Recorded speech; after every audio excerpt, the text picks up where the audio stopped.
আমি আমার জ্ঞান হওয়া থেকে এরকম শুনিনি, যে যা শুনলাম টিভিতে যারা ওনারা বলছেন যে অনেক রাত্রে ফোন করে ডেকে পাঠানো হতো, কিন্তু রাত্রির বেলা ডাকা হচ্ছে, এটা আমার কাছে খুব একটা পরিচিত ঘটনা পশ্চিমবঙ্গের নয়।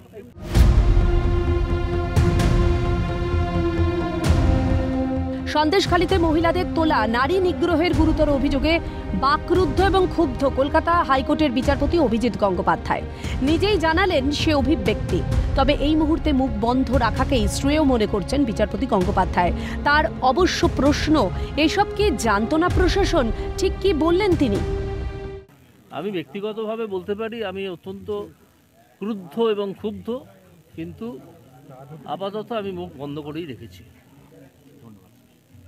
তো লক্ষ্মী ভাণ্ডারের নাম করে ডেকেছে, এরকম ঘটনা কি ঘটেছে পৃথিবীতে বা ভারতে, পশ্চিমবঙ্গে?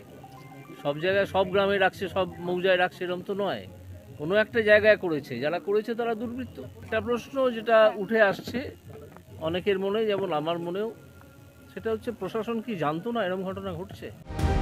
নারী নিগ্রহের গর্হিত এবং গুরুতর অভিযোগে বিদ্ধ সন্দেশখালীর শাসক নেতারা এবার তাদের বিরুদ্ধে গরিবের মুখের খাবার অর্থাৎ রেশনের সামগ্রী লুট করার অভিযোগও তুলেছেন সন্দেশখালীর বাসিন্দারা। এই শোষণের শেষ কোথায় প্রশ্ন তুলছেন বিরোধীরা।